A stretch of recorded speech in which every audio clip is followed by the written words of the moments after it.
Halo Sobat Kedai Pena, kembali lagi bersama saya Ari Purwanto, pemimpin redaksi Kedai Pena dalam program podcast Kedai Pena, sebuah program yang mengupas kejadian terkini dengan para narasumber kompeten. Untuk tema kita kali ini membahas soal gelombang penolakan Omnibus Law. Seperti diketahui, demonstrasi panjang dilakukan berbagai elemen mahasiswa dan rakyat untuk menolak Undang-Undang Cipta Kerja. Demonstrasi dilakukan berkelanjutan di berbagai kota. Korban pun berjatuhan baik dari massa aksi maupun dari aparat keamanan. Untuk membahasnya, sudah bersama kami Sekretaris Jenderal Advokasi Rakyat untuk Nusantara, aktivis 98 sekaligus pemerhati geopolitik Bungas Thomas Fernando Duling atau yang kerap disapa dengan Nando. Bung Nando, apa kabar Bung Nando? Baik. Sehat ya Bung ya? Sehat. Kesibukannya apa nih Bung Nando sekarang? Ya, kesibukannya kita menanti semoga COVID ini cepat selesai. Karena ya kita sama-sama tahu bahwa kelihatannya masyarakat sudah mulai menjerit, ya karena sudah cukup lama juga proses COVID ini yang tak kunjung selesai. Tapi mudah-mudahan segera selesai supaya aktivitas dan kegiatan-kegiatan rutin di dalam pertumbuhan ekonomi masyarakat ini bisa kembali jalan normal. Baik, Bung Nando. Bung Nando, ada beberapa pertanyaan soal tema kita kali ini yang sudah disiapkan oleh tim redaksi, Bung. Terutama soal gelombang penolakan Omnibus Law ini. Yang pertama ada, Bung Nando, saya ingin tanya bagaimana pandangan Anda tentang Undang-Undang Omnibus Law ini yang memacu reaksi dari berbagai kalangan, Bung? Ya, kalau saya mau bilang Undang-Undang Omnibus Law ini undang-undang yang berdarah. Kenapa ini undang-undang yang berdarah?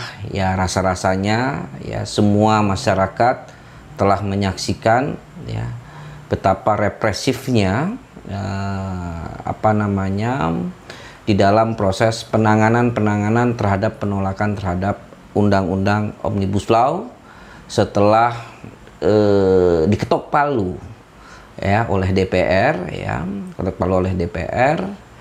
dan itu yang pertama. Dan yang kedua memang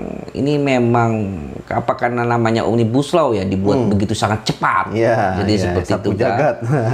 Jadi seperti itu. Nah saking cepatnya gitu kan, hal-hal yang sudah terjadwal sebelumnya misalnya pada saat ingin diputuskan diketok palu paripurnanya itu tanggal 8 Oktober ya. Ini juga dipercepat sampai di tanggal 5 Oktober sehingga kontroversi terjadi. Nah, kontroversi inilah yang menimbulkan sebuah reaksi kecurigaan. Nah, kecurigaan itu kan bukan berarti jelek, tidak gitu loh. Bukan berarti berburuk sangka untuk sesuatu, itu tidak gitu.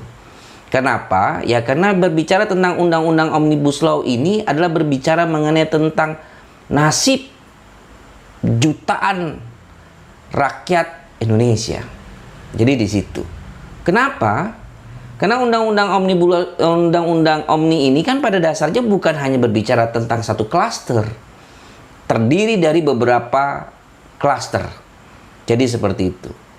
Nah, sehingga hal-hal yang dibuat terlalu cepat dan bahkan juga ditutup-tutupi gitu kan, bahwa juga sudah diatur sebenarnya di dalam proses pembuatan undang-undang ya, atau dalam pembahasan proses penetapan undang-undang itu kan ada partisipasi publik. Ini kesannya ya kita sama-sama tahulah bahwa penolakan Undang-Undang Omnibus Law ini bukan hanya setelah diketok palu oleh DPR, tetapi sebelum-sebelumnya juga terjadi gelombang-gelombang penolakan yang jumlahnya bukan hanya puluhan, ratusan, bahkan ribuan, jadi di situ. Nah, sehingga yang kontroversi adalah selalu ada suasana provokasi. Jadi provokasi bukan berbicara tentang rakyat yang memprovokasi situasi, tetapi adalah kondisi-kondisi pernyataan ya, yang seakan-akan dimunculkan dan ditangkap oleh masyarakat ya, melalui berita-berita formal seakan-akan selalu pengen cepat diketok palu. Kalau tidak salah juga pada saat di bulan Agustus, isu dan munculnya juga itu akan langsung ketok palu, kan gitu. Padahal belum, kan gitu. Dan itu juga menimbulkan aksi-aksi demonstrasi penolakan, ya juga cukup terjadi tindakan-tindakan kekerasan lah, tindakan kekerasan. Jadi seperti itu. Jadi ketika ditanyakan mengenai tentang apa pandangan saya terhadap Undang-Undang Omnibus Law, ya, selain kita berbicara mengenai tentang isi hari ini, tentunya belum kita bisa banyak komentari kalau bicara tentang isi. Kenapa? Ya saya khawatir juga nanti ketika saya komentari masuknya hoak lagi. Padahal nggak jelas juga ya berapa halaman yang kemudian disahkan oleh DPR dan pemerintah itu ya. Nah, itulah yang makanya kita bingung nih ketika itu suasana dinyatakan adalah hoak atau apalah sekarang itu. Kalau saya sih memandangnya ya mungkin karena milenial ya. Tapi pandangan saya antara hoak dan black propaganda itu sebenarnya hampir sama aja. Jadi seperti itu. Tapi prinsip yang mau saya sampaikan begini. Undang-undang Cipta Kerja atau Undang-Undang Omni ini kan tujuannya mau dibangun adalah untuk mempermudah dalam harapan mencapai tujuan kesejahteraan bagi masyarakat gitu kan. Nah, pernyataan itu kan dilontarkan baik oleh presiden, baik oleh para menterinya, baik oleh para anggota dewan kan gitu. Tapi kan pada faktanya gelombang penolakan terjadi gitu. Dan saya kan juga tidak mau mengatakan pada saat gelombang penolakan ini mereka tidak mengkaji, mereka tidak membahas kan begitu. Kenapa begitu? Ya karena tadi yang saya sampaikan bahwa setelah ketok palu itu ya draft RUU itu kan muncul tuh yang halaman 900-an sekian lah. Kalau nggak 905 kalau nggak salah. Jadi seperti itu loh. Nah, itu sempat dibahas dan di situ ada pembicaraan tentang klaster pendidikan dan klaster pertanahan. Mungkin saya akan lebih concern ke sana ya, antara klaster pertanahan dan klaster pendidikan. Jadi seperti itu. Dari sekian banyak yang semua berbicara mengenai tentang klaster tenaga kerja atau buruh. Jadi seperti itu.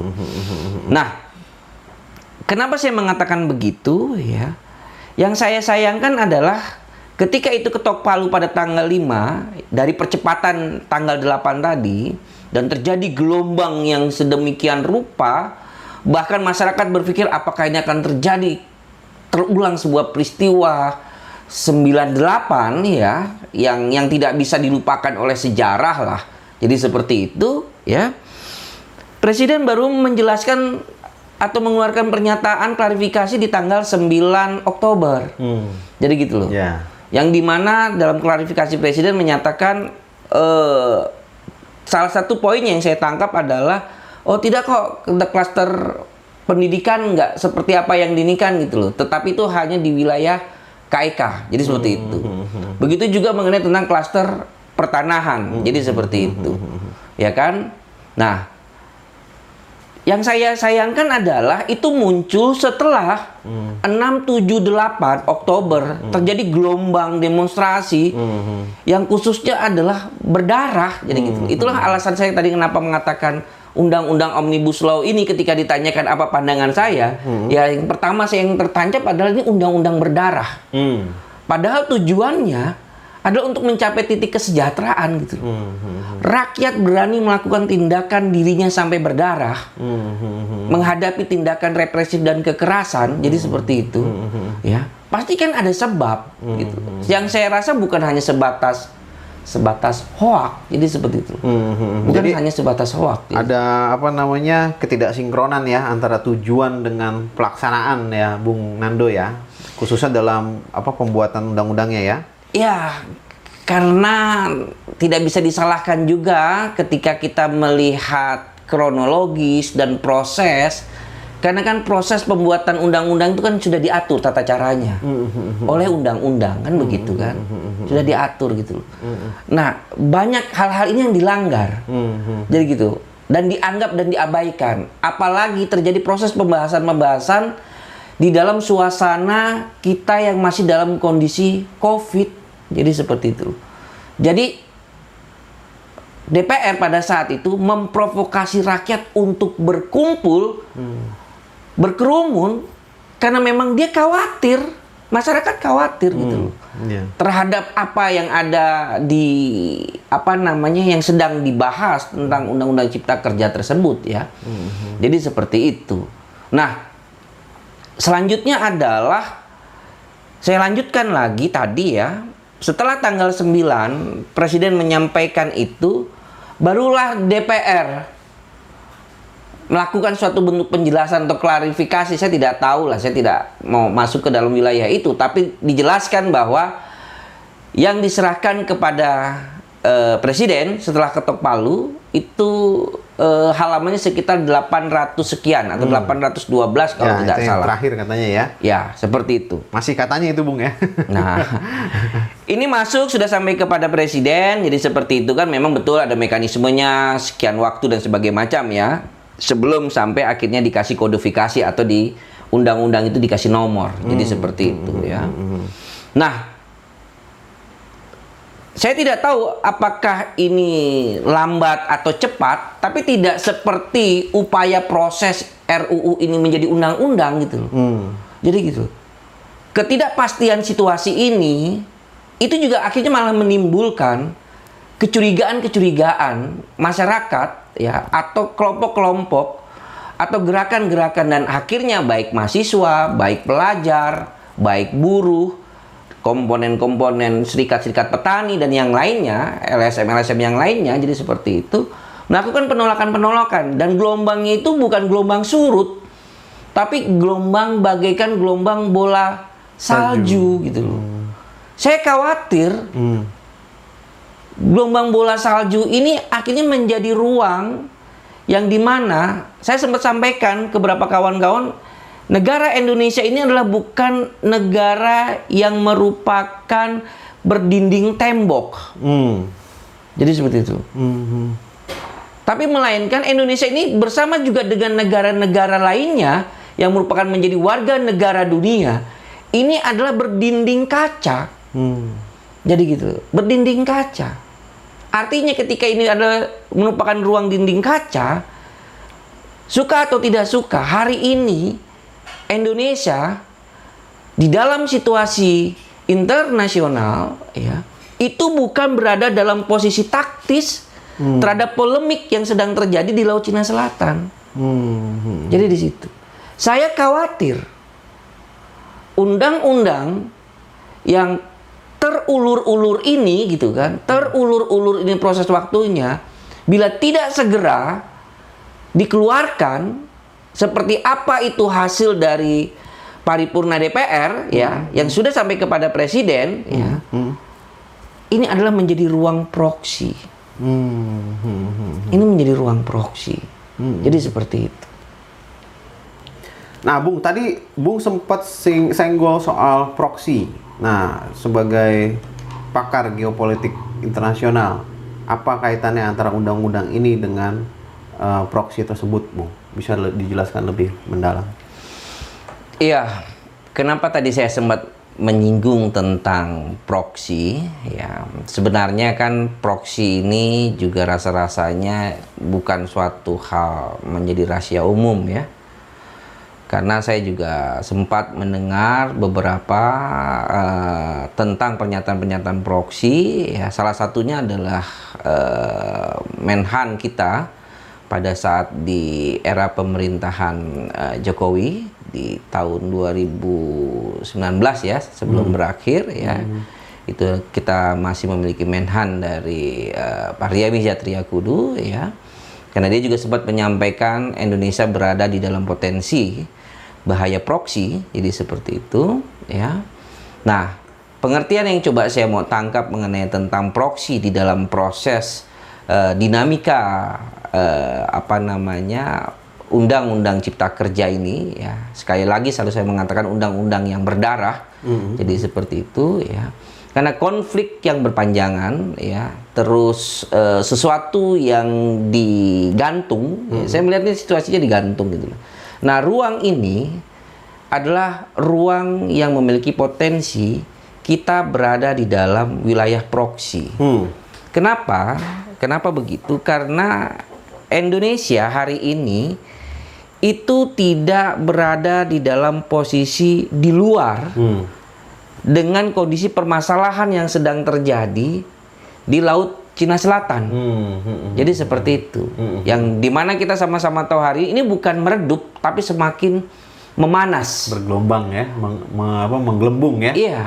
Apalagi kalau tidak salah beberapa pemberitaan yang sudah sempat dipublikasikan, ya, bagaimana kapal induk Amerika ya yang melalui Selat Malaka, jadi seperti itu ya, di dalam wilayah lintasan menuju Laut Cina Selatan gitu kan, dan begitu juga Presiden Cina yang juga menyerukan dalam siaga perang, jadi seperti itu kan, bahwa memang ini kan menunjukkan bahwa permasalahan Laut Cina Selatan ini bukan meredup, ya, tapi semakin memanas. Jadi seperti semakin memanas. Dan suka atau tidak suka, ya, kita juga tidak bisa mengatakan bahwa ini tidak menjadi suatu ruang yang terkait akhirnya terhadap kondisi Undang-Undang Cipta Kerja. ya. Kenapa? Karena Undang-Undang Cipta Kerja ini juga kan berbicara mengenai tentang kemudahan-kemudahan di dalam suatu proses investasi. Jadi di situ harapannya adalah kemudahan-kemudahan investasi ini kan kita tidak bicara tentang pilih kasih kan, negara A atau negara B atau negara C kan, jadi seperti itu. Artinya kita juga melihat bahwa ada yang merasa diuntungkan dan ada yang merasa dirugikan ketika memang undang-undang ini coba akan dilahirkan di Indonesia atau kita pakai. Ya. Kenapa ini dianggap menjadi suatu sangat darurat dan harus segera? Ya karena memang kondisi kita yang hari ini mengalami gelombang bencana COVID ya, yang sudah bisa dikatakan adalah menjadi gelombang darurat nasional harusnya, ya, karena penyelesaiannya atau cara-caranya adalah kita dalam kondisi darurat, jadi seperti itu, ya, ditambah lagi dengan keadaan-keadaan yang juga sudah banyak diceritakan negara-negara maju atau negara-negara tetangga dari kita sebagai Indonesia mengalami resesi, jadi seperti itu. Ya. Nah artinya ketika saya berbicara mengenai tentang dari pertanyaan proksi, saya khawatir ketika gelombang ini terus-menerus dan kekerasan terjadi terhadap penolakan Undang-Undang Cipta Kerja, maka bila tidak tepat penanganannya, itu akan menjadi ruang proksi. Ruang proksi, ruang gelap ya, Bung ya. Iya. Nah, karena Indonesia pada sejarahnya juga memang tidak bisa dilepaskan dari kekuatan politik dunia ya, Bung ya. Iya. Berarti ketika terjadi percepatan kondisi, maka negara-negara besar juga pasti memiliki kepentingan juga ya.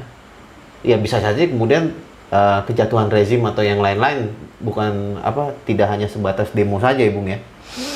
Itu dia.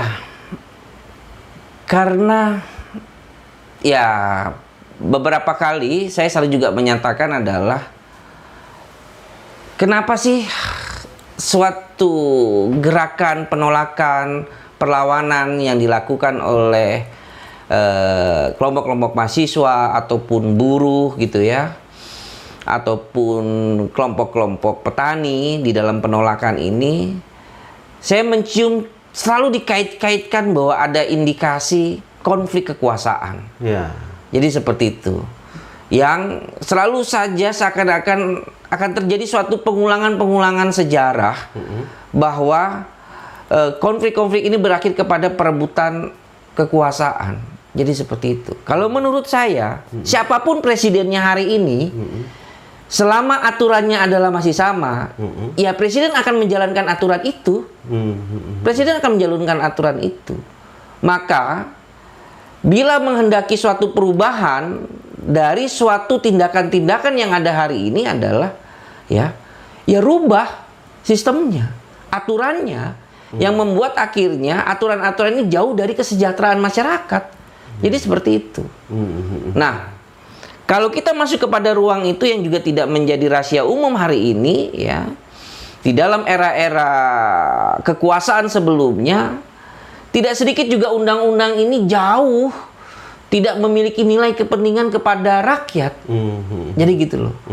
Nah, jadi sangat wajar kalau rakyat selalu timbul curiga.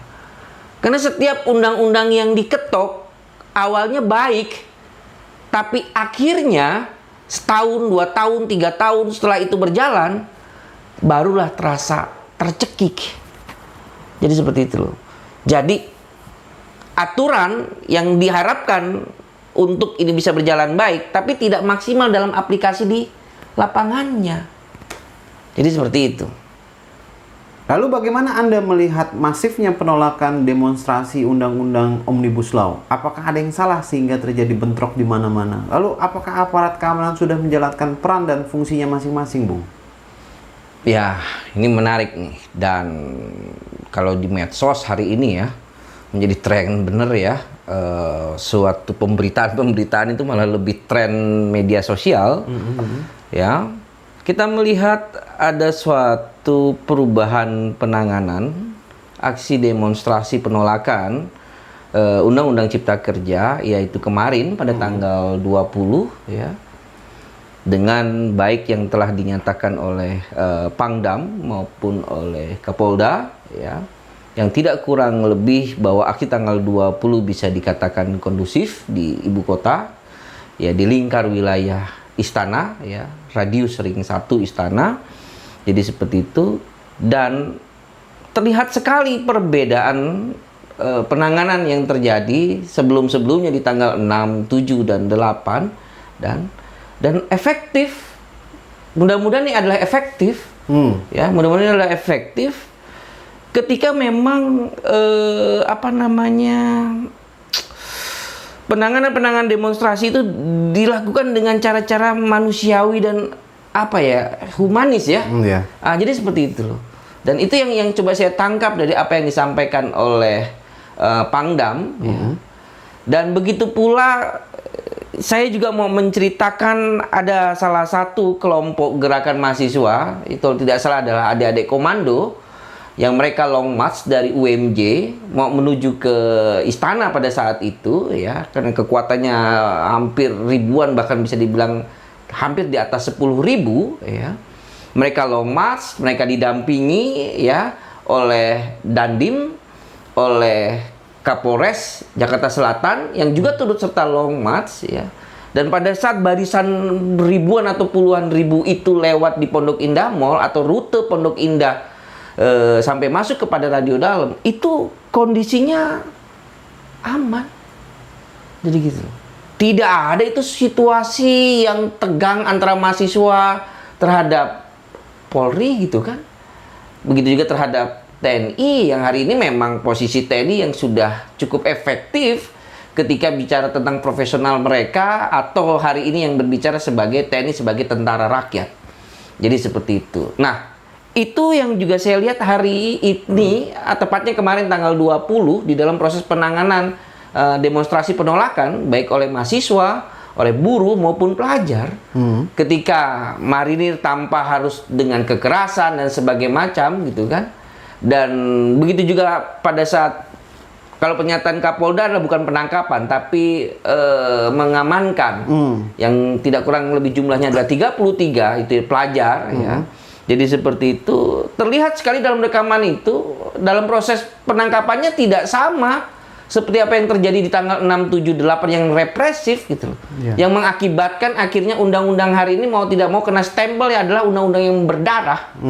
Jadi seperti itu, undang-undang yang berdarah. Jadi di situ. Padahal berulang-ulang kali yang coba dinyampaikan kan adalah bahwa undang-undang ini untuk menghantarkan kesejahteraan rakyat. Jadi seperti itu loh. Dengan mendatangkan investasi sebesar-besarnya. Jadi seperti itu gitu loh.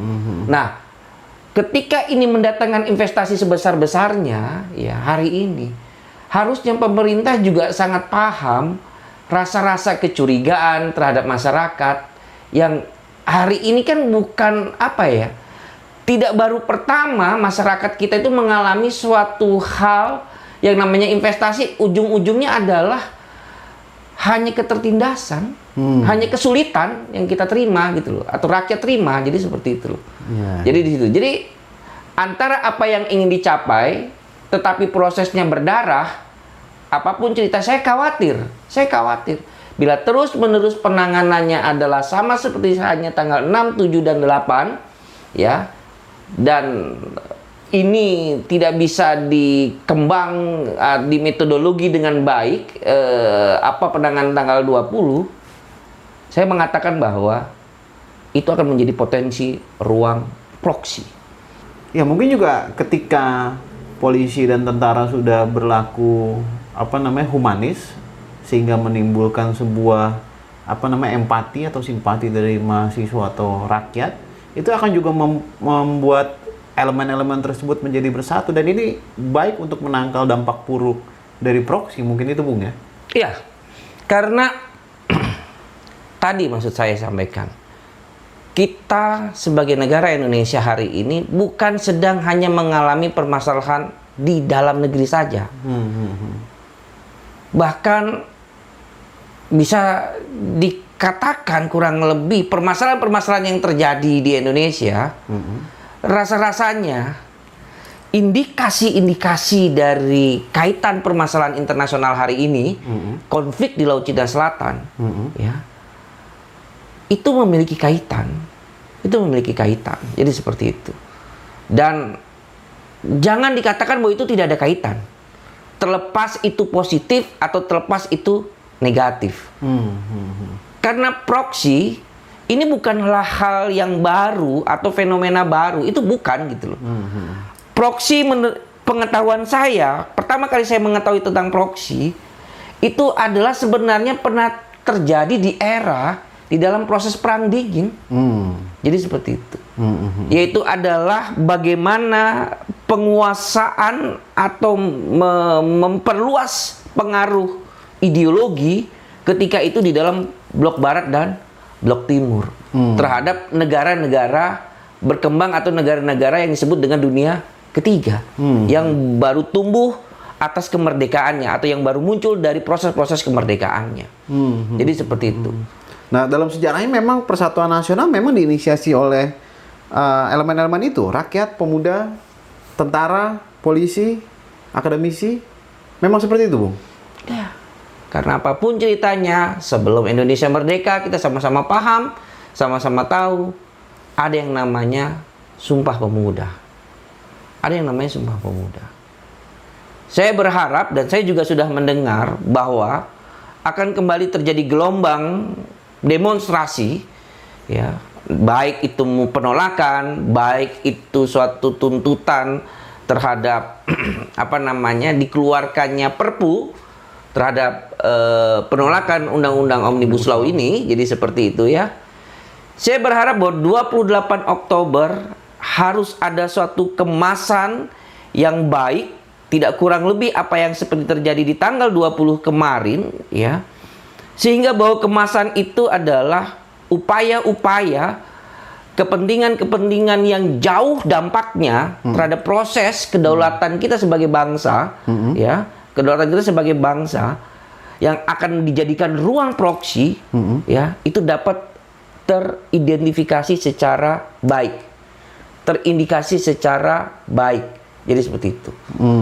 Karena berulang-ulang kali saya sampaikan kepada adik-adik mahasiswa adalah mahasiswa bergerak, menuntut ataupun menggugat, pada prinsipnya ruang undang-undang telah menjamin mereka, baik secara konstitusi, dan yang paling sederhana adalah ketika mereka menggunakan alma mater. Kenapa? Karena ketika mereka menggunakan alma mater, maka pada dasarnya mereka harus mengaplikasikan yang namanya Tridharma Perguruan Tinggi. Dalam pengertian Tridharma Perguruan Tinggi ini adalah berbicara tentang pendidikan, penelitian, dan pengabdian terhadap masyarakat. Artinya gerakan mahasiswa yang menggunakan alma mater terhadap penolakan Undang-Undang Omnibus Law ini adalah bagian dari aplikasi tentang proses pengabdian tadi. Karena tidak mungkin kawan-kawan mahasiswa atau adik-adik mahasiswa ketika mereka melakukan penolakan itu tanpa suatu melakukan tentang kajian-kajian. Ya, betul. Yaitu tadi tentang penelitian tadi. Jadi akhirnya seperti itu. Mungkin mereka berdiskusi dengan dosen mereka berdiskusi dengan dekan mereka berdiskusi dengan mentoring mereka yang secara akademik. Jadi seperti itu. Jadi jangan selalulah dikait-kaitkan ketika adik-adik mahasiswa atau teman-teman mahasiswa melakukan suatu gerakan penolakan terhadap suatu kebijakan, ya. Ini dikaitkan seakan-akan menjadi bagian dari proses konflik kekuasaan. Karena konflik kekuasaan apapun ceritanya itu tidak pernah bisa hilang. Itu fakta. Ya. Itu fakta. Ya. Jadi seperti itu. Lalu bagaimana dengan pandangan Bung soal banyaknya kalangan gerakan rakyat dan mahasiswa yang ditangkap? Apakah ini juga salah satu bentuk dari kebingungan aparat keamanan dalam menangani demonstrasi mahasiswa yang begitu bergelombang, Bung? Ya, seharusnya lagi-lagi saya menyampaikan mudah-mudahan penanganan di tanggal 20 Oktober baru beberapa hari ini, ya, kalau sekarang ini kan tanggal 22 ya. Ya. Jadi seperti itu. Nah, begitu pula juga dalam proses pengawalan aksi long march adik-adik mahasiswa komando dari UMJ ya sampai di Semanggi, walaupun akhirnya di Semanggi terjadi konflik ya, terjadi benturan, jadi seperti itu ya. Nah, dan ketika semua penyelesaiannya adalah dengan kekerasan, lagi-lagi saya khawatir bahwa ini akan menggelinding kemana-mana. Nah, menggelinding kemana-mana lagi, saya selalu mengulangi, ya, berapa kali itu saya ngomongkan tadi, ya akhirnya saya khawatir paling strategis adalah ini menjadi ruang proksi. Karena kalau ruang proksi terjadi, maka legalitas penetrasi internasional di dalam konflik yang terjadi hari ini di Laut Cina Selatan akan mendominasi permasalahan kita di dalam negeri. Jadi seperti itu. Jadi baiknya polisi terus aparat keamanan terutama ya, itu terus belajar agar kemudian bisa lebih humanis ya Bung ya, termasuk dengan tidak asal tangkap dan tidak asal dalam tanda kutip bunuh gerakan rakyat dan mahasiswa, karena mereka juga salah satu bentuk dari pengabdian ya Bung ya, yang tadi Bung bilang ya. Ya. Tridharma perguruan tinggi, ataupun mungkin polisinya juga mereka punya Tribrata, lalu kemudian tentaranya punya Sapta Marga prajurit, dan itu semua demi kemaslahatan bangsa kita ya Bung ya. Iya. Gitu. Bung, ini terakhir closing statement Bung soal kondisi yang terjadi sekarang, catatan kritis terhadap apa yang terjadi sekarang, bagaimana Bung? Baik. Saya mau sampaikan adalah sejarah mencatat apabila kekuatan bersenjata disalahgunakan oleh negara menjadi alat kekuasaan, maka dia akan menjadi suatu hal yang bahaya. Karena luka yang mulai perlahan-lahan sembuh, ya, luka yang mulai perlahan-lahan sembuh, di mana masyarakat perlahan-lahan sudah mulai menerima. Tetapi sejarah memang tidak bisa dipungkiri ya, bahwa pernah Republik ini mengalami suatu fase kekuatan alat negara disalahgunakan oleh kekuasaan yang akhirnya kurang lebih kita kenal pada saat itu adalah Dwi Fungsi ABRI. Perlahan-lahan TNI membuktikan secara profesional. Perlahan-lahan TNI membuktikan proses reformasi internal mereka. Yang akhirnya hari ini kita bisa saksikan semua bersama, mudah-mudahan makna dalam Sapta Marga dan makna di dalam sebagai TNI Tentara Rakyat ini terus menerus menjadi suatu kesatuan yang kuat. Itu pertama. Terus kedua, saya berharap berhentilah represif. Berhentilah menangani masalah selalu dengan kekerasan yang dilakukan oleh aparatur Polri. Karena tindakan-tindakan itu tersebut saya melihat adalah lebih mengarah kepada melemahkan posisi Polri sebagai Tribrata. Bukan hanya itu. Kelemahan dari tindakan-tindakan kekerasan tersebut itu juga berdampak kepada kewibawaan lembaga negara, terutama dan terkhusus adalah perangkat penegakan hukum, yaitu adalah Polri. Karena kekerasan yang dilakukan atau represif yang dilakukan di dalam penanganan demonstrasi lebih kepada bentuk penanganan hukum dengan cara-cara melawan hukum.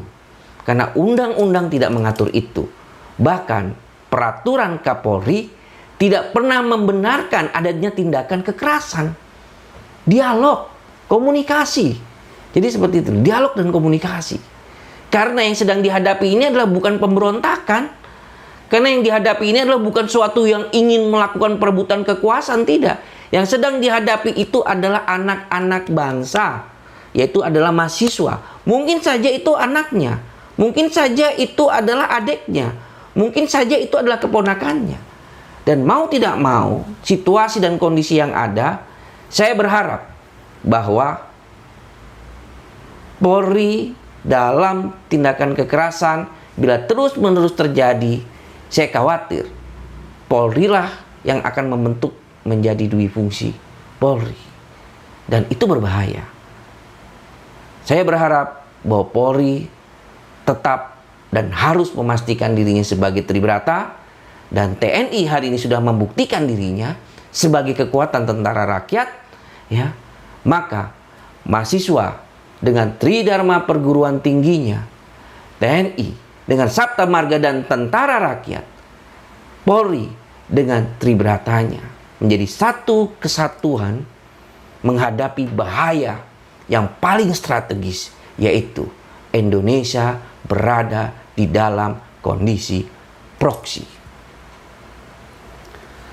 Oke, Bung Nando, saya kira perbincangan kita cukup menarik dan mudah-mudahan perbincangan kita ini membawa pencerahan untuk kita semua sehingga kemudian membawa bangsa kita ini ke arah yang lebih baik, Bung Nando. Terima kasih Bung Nando atas waktu dan tempatnya. Sampai berjumpa di podcast selanjutnya.